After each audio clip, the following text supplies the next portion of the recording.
FREMD-VERTRAUT, der Podcast der Evangelischen Akademie zu internationaler Politik, Dialog und Vielfalt. Welcome to our show once again from FREMD-VERTRAUT. I have a guest from Lithuania.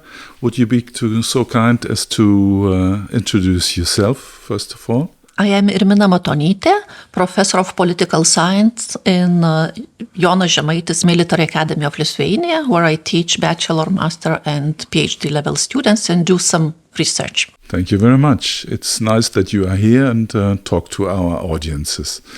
My first question is about Lithuania itself, the politics of Lithuania. Why is Lithuania so much engaged in this struggle against Russia, where it has a clear stand for Ukraine in this war? We call it, it's our war. Just Ukrainians are fighting it for us, because we perceive it as an act of Russian imperialism, aggressive imperialism, which happened.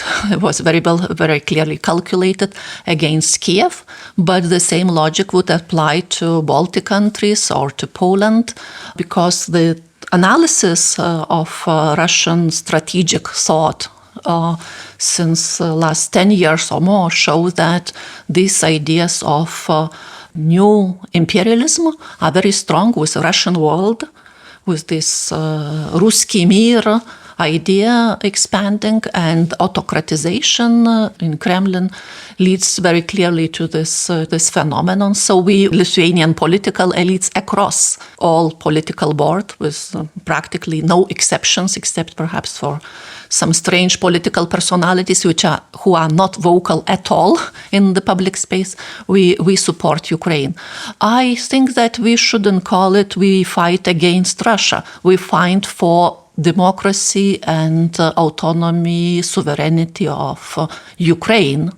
And we support Ukraine with military assistance, perhaps not directly with weapons, also civil society initiatives and support, and a very big number of refugees of war now living in Lithuania. And perhaps you now visited Vilnius and you hear quite a bit of Russian language, which is a bit different. I can now differentiate Russian spoken by Ukrainians.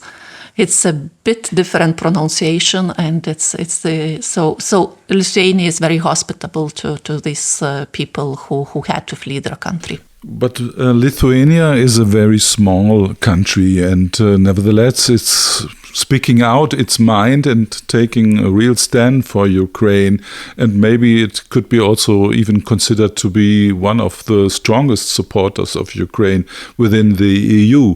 Why is that? Yes, Lithuania, it's already since few years, is punching above its weight, as we say, a small state.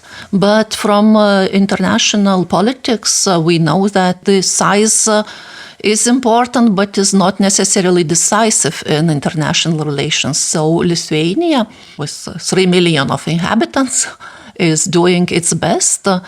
Again, it's not about numbers, population size, but about willingness to contribute and to speak up for the, we could say, right thing.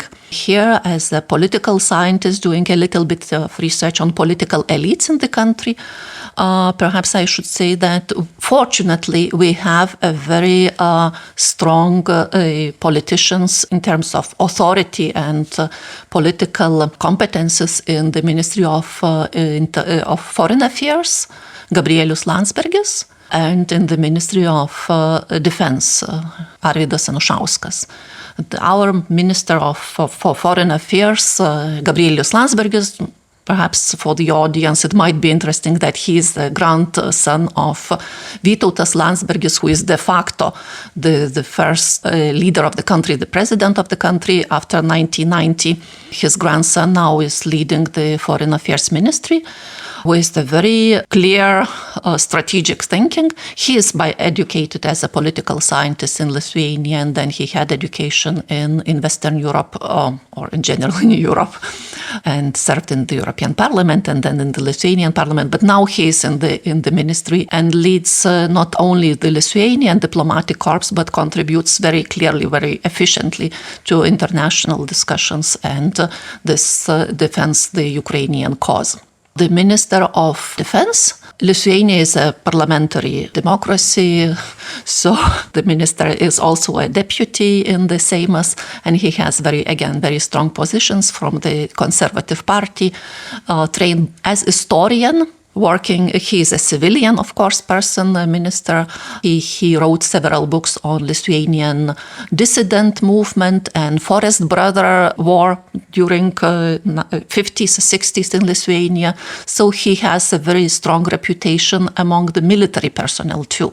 To wrap up this point, we, again, Lithuania, a small country, very dedicated, understanding or sharing this grief of Ukraine, also has this fortunate combination of political elites and these strong personalities in key ministerial positions. Of course, not to mention that our Prime Minister is Ingrida Šimonytė, is also very transparent and very strong in her understanding and in her public statements concerning Ukraine and also the president. On the other hand, I read that many Lithuanians really fear that Russia could invade the country, and in the consequence, many people buy weapons and are thinking of supporting the military, not even when they decide to be a member of the army, but also to be member of militias and so on. So how would you interpret that? Yes, your impression or your information is correct. Lithuania and Lithuanians, all people who live in Lithuania, Poles and Russian population, Russian minority included, are afraid. We were thinking in 2020 in February that in some days Russian troops will also invade. They could not manage with Kiev. They might write perhaps an easier target like Vilnius. And this fear, as I told in the beginning, is grounded in not some imagination. It's grounded on analysis, on observation of Russia's strategic thoughts and of political actions and changes in their inner discussions and also revelations among Russian opposition leaders. So Lithuanians are very clearly concerned, as Latvians and Estonians too, about this imminent Russian imperialism and possible attacks against our countries. Buying guns, it's not as easy as, brave Lithuanians would like to do. It's not as easy to acquire a gun in the country. But yes, indeed, after the first days of Russian war against Ukraine in early March 2022, there were discussions and there were changes in legislation regarding the volunteer soldiers and the permissions to acquire guns, also extending the right to keep arms in your own domicile, in the household, for also hunters. We, in Lithuania, people are realists. The war is fought on the battlefield and with guns. And this willingness to have guns for self-defense and for defense of the country is, we can say, quite logical. Of course, there are these issues. To have a gun is not enough. You have to be trained. This militia or volunteer, we call Rifle Association, sees a very huge influx of people who want to join and to train themselves during weekends. And it's not only young men, but also women and also professional people, some of public intellectuals and media celebrities who enrolled into these riflemen's activities, not as fundraisers, not only as public advocates, but also as future military people who are competent military to act on the battlefield. And perhaps I can add also on this, in terms of like philosophy or attitudes toward the world. Lithuania is a Catholic country. We cherish human life very much, and perhaps I can elaborate on that further. But the idea, understanding that war is war, and it is fought with guns. And Lithuania had several fundraisers for lethal weapons. Acquisition of lethal weapons. The first one big successful story was a fundraiser which generated millions for Bayraktars. For me, it was not an issue to send money for weapons, but for some more philosophically minded or people, it was a moral dilemma to start contributing not only with goodwill, civil support, but also to understanding that we should send money to buy weapons or to contribute to this military. And I think that most of us Lithuanians made this question, decided on this. Militarization is the right thing, not this seemingly peaceful attempts to try to somehow calm down this war, which is full scale and evident. In Germany, the population is quite divided into two parts, almost of the same size, that one is saying, yes, we should support, but the other side is saying, no, we shouldn't, because that is a real danger also for us. And some and most of them even are Christians, and also in my church there are many members of our church who really completely are against delivering weapons to Ukraine, because they say it's not God's will that we should kill other people. I had personally a big argument with them, because I'm not a theologist and not a priest, but I'm a political analyst. And I told them, no, I think there is no alternative to be realistic. But what would you say to those people who have this kind of pacifistic approach? I'm not a theologist either, so I cannot build on theological arguments if there are any theological arguments which would support this approach to the war. But in my understanding, it's more not a theological argument, but the German political history which is behind this sense of hesitation of German nation. And if to simplify and to really connect to your argument, the Protestantism in Germany was, during the Second World War, it also existed, but somehow it didn't help. The idea of non-armed, I don't have to elaborate on this argument, which lacks inner, perhaps, logics. But on this more philosophical side, perhaps the question is about a danger of nuclear response if Ukraine is too successful. If the West provides what it has to provide to Ukraine, which is fighting not against by Russians who came there by accident with no grand plan. Russian grand plan is to change the international world order. And it's not just to attack and to take a piece of Ukraine or the territory of Ukraine. The ideas of Putin, who is not a very grand strategist, but who is very clear in his ambition, is to change the world order. So if West contributes with what it has to contribute to Ukraine, and Ukraine, as I told, might be considered as too successful, then there is this red button nuclear possibility of the nuclear attack, which might be used by Russians, and then fears of escalation or this nuclear threat is understood. It's not a big discovery that it's on the mind of American strategists or French, European strategists, this nuclear option, which perhaps partially explains why the West is not so straightforward and with intensive support to Ukraine with military equipment. Of course, that's an issue also in the German discussions, but let's leave maybe that discussion a little bit aside and come to another question, which I find crucial also for the whole discussion which is going on. Do you really think that it is realistic that Russia would attack also Lithuania or any other Baltic or West country which is a member of the NATO? Would you really believe that they would risk such a war, which easily would be then the first step of the next World War? First of all, I would say that Russia is already attacking.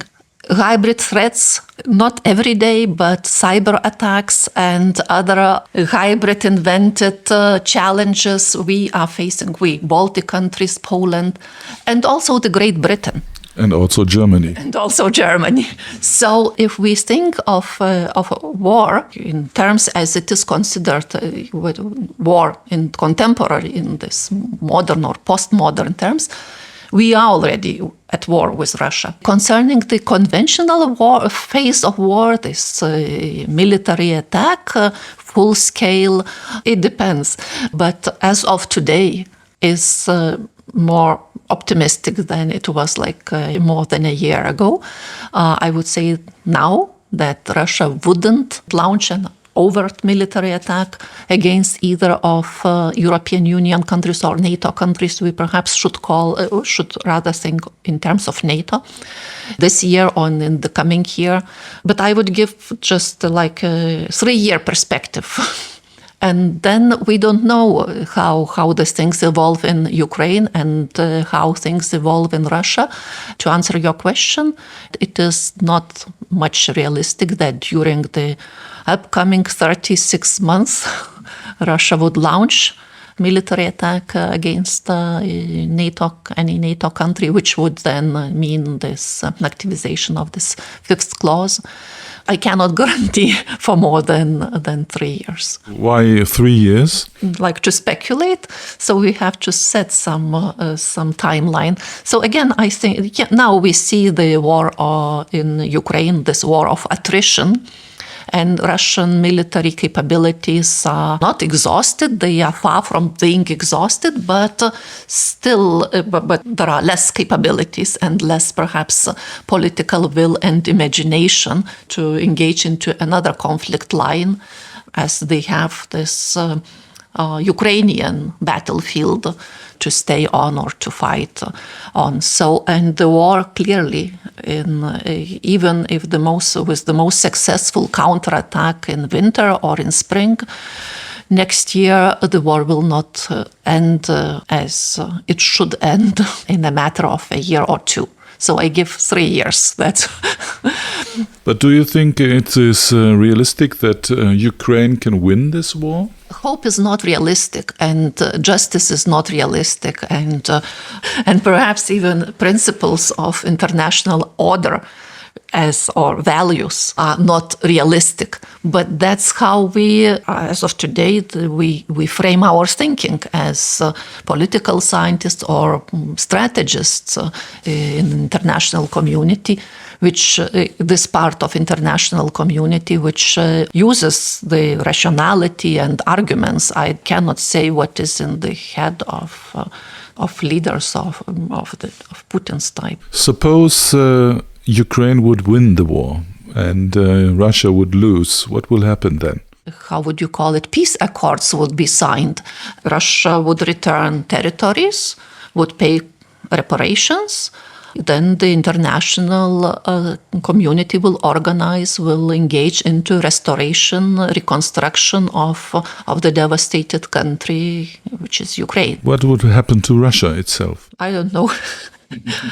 It is manageable for even this current leaders of Russia to say that, okay, we lost and we retreat and stay in power and keep the country as in the shape it is, with perhaps more the deterioration of social economic situation for most of people who live there, and perhaps some extremism, some nationalism growing, emerging in bigger proportions in Russia, but still to keep it in the shape it is now. But for that, the clear and strong political communication, Putin should be able to somehow acknowledge his failure, which is perhaps not very realistic. You believe that Putin would be able to do so? I still hope that human being is able of acknowledging his wrong deeds or sins. Wouldn't it mean, on the other hand, that when he lost the war, wouldn't he be then also still credible as a leader, as a political leader in Russia? The issue is that Russia is not democracy. It's not like after the Second World War, Churchill. There will be no need to re-elect him or reappoint, and public opinion in this propagandistic country doesn't matter since long time already. So it depends only on the will of this man only. But of course, there are this. Still, we are mortal. All human beings are mortal. But this scenario would be perhaps too optimistic. Also, it is the most perhaps rational. But more realistically, perhaps Russia will decompose as a federation, at least. It might lose local leaders or this. I learned a new word, mutiny, this strange smuta. These times when it's not very clear who is in charge of what and which region, and so perhaps that would be a more realistic outcome of the loss of war of Russia. I cannot admit the contrary scenario. I am sorry, I will not talk of the probability of Ukraine losing the war and Russia taking the Ukrainian territories. That's beyond my imagination and moral options. Let's maybe focus on the migration, which has become a major impact of the war, that refugees from Ukraine, but not only from Ukraine, we had also the Belarusian revolution, which failed, and many people from Belarus and Ukraine, but also from other countries, came to Lithuania, especially to Lithuania. Why is that? From people from Belarus, it's a neighboring country. So it's Poland or Lithuania. It's quite an evident choice. First of all, physical proximity. Very strong historical explanation is behind, dating to, we can say, Middle Ages.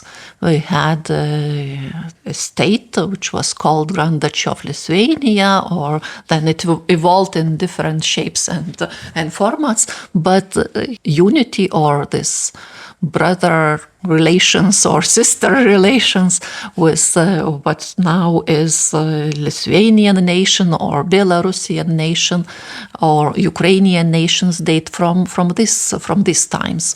That's like a very deep historical reason, and in German there is a word Gesellschaft, the common destiny of living in the same area and having similar Gemeinsamer Kulturraum. Perhaps. So these are like deep historical roots and physical proximity, and then again the third layer, which is very important, is political elite or civil society level. Lithuanian political elites and civil society at large is very hospitable to Belarusian or Ukrainian people. We share their concerns, these European values and willingness to fight for democracy and to make sacrifices for it. I remember the manifestations and the street demonstrations after Maidan 2014. And then this, when the war started, this Crimean occupation in Vilnius and Kaunas and in smaller cities in Lithuania.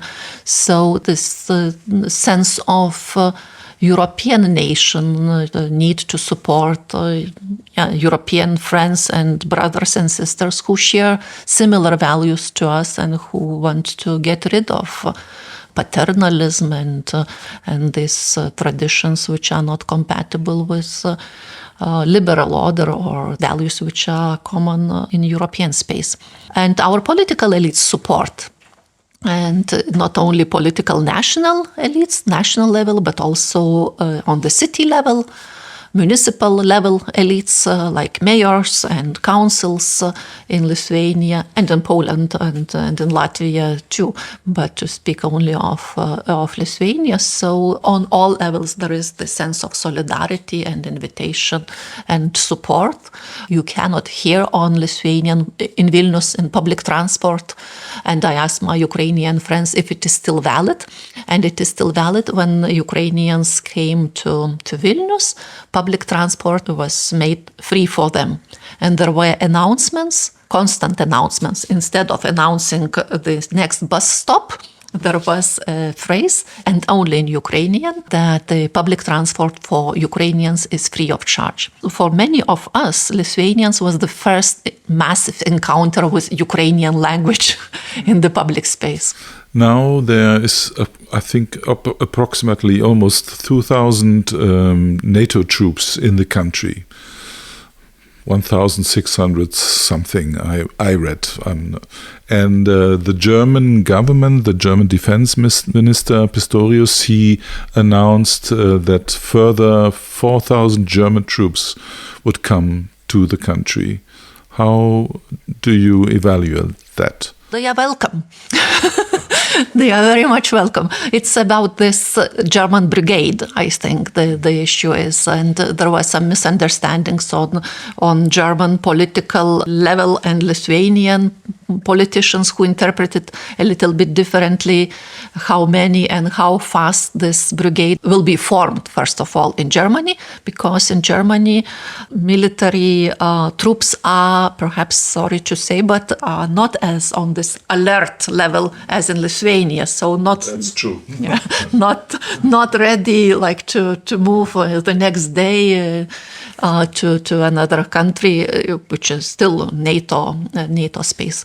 Now it seems that these tensions or misunderstandings are overcome, but the issue is on both sides.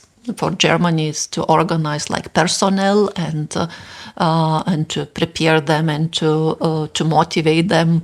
And for Lithuania is to develop logistics and these capacities for such a big number of professional armed personnel to live on regular basis in the country. It's not a short-term mission. It would be a long-term mission. For an individual military person, it would be for 9 months. But this brigade will be stationed for indefinite times. If your question was dating to the Second World War, Lithuanians have some stereotypical ideas or fears of Germany and German soldiers on our soil, that they would take our Klaipėda or Memel back. I don't think that it is on the agenda, even in the most imaginative, conspiracy-minded people's minds. Thank you very much. Thank you. It was a pleasure to talk to you. For me as well.